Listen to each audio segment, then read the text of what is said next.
going on, everybody? I hope everyone's having a fantastic evening, fantastic afternoon, fantastic pre-noon, no matter where you are in the world. I'm Hassan Piker, and this awesome broadcast coming to you live from somewhat gloomy 76 degrees and relatively gloomy, maybe a little bit sunny California, Los Angeles, folks. We're live and alive, and I hope all the boys, girls, and MBs are having a fantastic one, because today it's a beautiful day. Today is a wonderful day. Today is a day of reunification with my fur daughter, with my big fatty, Kaya Piker. Yeah, I saw a GROYPER attack Portnoy IRL. The GROYPERs are getting more aggressive. They're getting more confident. And we did kind of see this last time with like Charlottesville, right? Like, and that kind of response, or that kind of attitude, that kind of action, that kind of mobilization from the right does need like some kind of counterbalance, a disciplined and continued steadfast response. It is an absolute necessity, because otherwise it just keeps growing. It just keeps growing and growing and growing. And I think people feel emboldened, and they think they can get away with this kind of stuff in public, and someone has to remind them that, like, no, there is like social stigma associated with this shit, you know.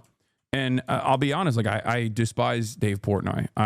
You know this, it's not a secret. I think he's a horrible person. And that was before he came out and was like, I'm Israel's strongest soldier. Having said that, like, what he experienced here is like completely unacceptable. And what the fuck are we doing? You know what I mean? Like, if you want to get mad at someone, I'm not the biggest fan of like, stalking out people and trying to confront them in the real world to begin with. I think it's like fucking annoying, and it's dangerous, it's shitty, it's silly, and most people don't do stuff like that. You have to be like a deeply unwell person to do stuff like that. This is exactly the profile of a person who would do such a thing. Someone heard yelling slurs during Dave Portnoy's pizza review in Starkville, Mississippi.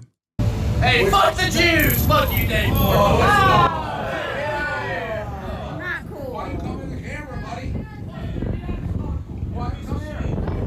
Gosh.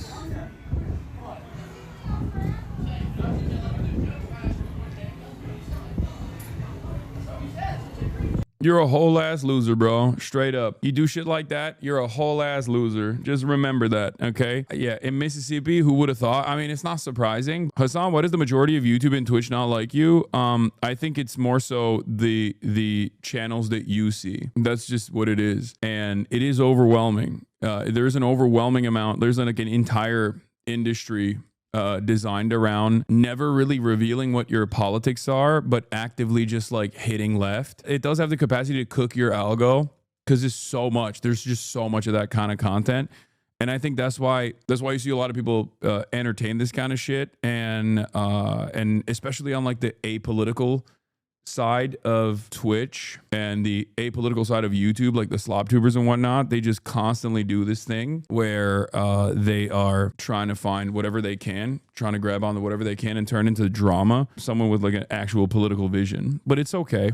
It is what it is. It happens. This is years and years of being presented as like the person that represents liberalism, socialism, communism, the Democratic Party, in the eyes of so many people. And when you're, one of the biggest, unfortunately, this is just always going to happen. It is what it is. What did you guys think was going to happen? I mean, we talk about how like right-wing the internet is, and how right-wing a lot of male spaces are. And obviously, a byproduct of that is going to be an endless faucet of misinformation and an endless line of attack, where people basically stake out their political positions without actually saying what their political positions are.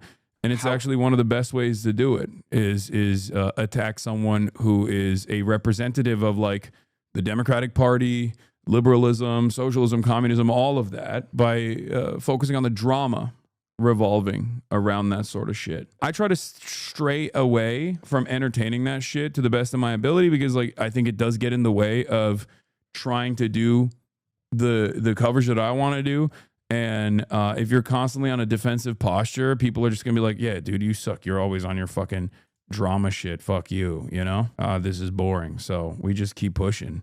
That is what it is. And the best you can expect is you know, people coming to their own conclusions by actually coming in and watching instead of just like only getting the fuck HASAN content. And I think for the thousands that see, for every 1,000 person that sees the fuck HASAN content, there's like a couple hundred that actually come in here and see for themselves whether or not this is real. And basically that's how we bring new people into this community. But ultimately, just like Donald Trump can't out yap people's pockets hurting, I think a lot of the content creators in this orbit can't actually keep presenting someone like myself as like the primary villain that they have while the entire world is falling apart. You know what I mean? While Donald Trump is just like destroying everything. So we just keep doing what we do. I see it almost in the same vein as like having to campaign every single day. You know what I mean? That's just how it is. Like I have a positive vision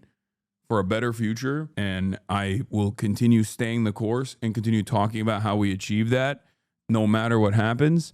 And people that don't like it, instead of addressing why that positive vision is bad, they will just continue to clip me out of context, continue to fucking create absolutely ridiculous narratives. And at the end of the day, those who are at least like somewhat charitable or somewhat curious to see what this is about will come in. And, you know, I hate HASAN just to enjoy both sides content. Like, see, this is what I mean. Nobody knew here, man. Trump is destroying America. Boo-hoo, they clip me. Dave Porkboy, Dave. Like, this is what I mean. Like, this guy's in here, right? Like, he's annoyed. He has his own personal perspective. And he's still watching, you know what I mean? And he will continue to watch. And eventually we will arrive at like a reasonable conclusion. Don't call him a fucking loser either. I mean, it is loser behavior, but like, but that's what I mean. There are a lot of people who do that and then eventually go, you know what? I actually do fucking like what this guy is about. Maybe he's not that big of a piece of shit. Now for this guy, I mean, he's probably been in here for a long enough timeline that he should have probably realized at a certain point. But, you know, there's a lot of people who just are also trolling. You have to remember, for a lot of people who are like following politics, it's basically just like team sport or drama for them. They don't think about like the material impact of political decisions and only bring up the material impact of like elections and election outcomes, for example, when it comes to like getting an own off, firing off like a quick, quippy own on someone who they have designed as their ideological opponent, or potentially someone who they think is a bad person for one reason or another. There are also a lot of people that are incredibly skeptical of everyone because they've been hurt, you know, they've been hurt quite a bit. And for that reason, they just can't get themselves to believe that someone could be honest about their ambition. That's why you always will see when big major events are happening and people are actually tuning in to find out what the fuck's going on, and they arrive at like a take that I've had for years and years. They'll be like, oh, extremely rare Hasanabi take. You know, maybe it's because I've been outside for so long this past week that I am a beacon of positivity. And I have a lot more time and a lot more investment in trying to have like normal conversations with people, even people who disagree with me. Even if people obviously betray that notion, because it's just impossible. It's just totally and utterly impossible to have those sorts of conversations. But in my experience, the best possible way to do it is in person.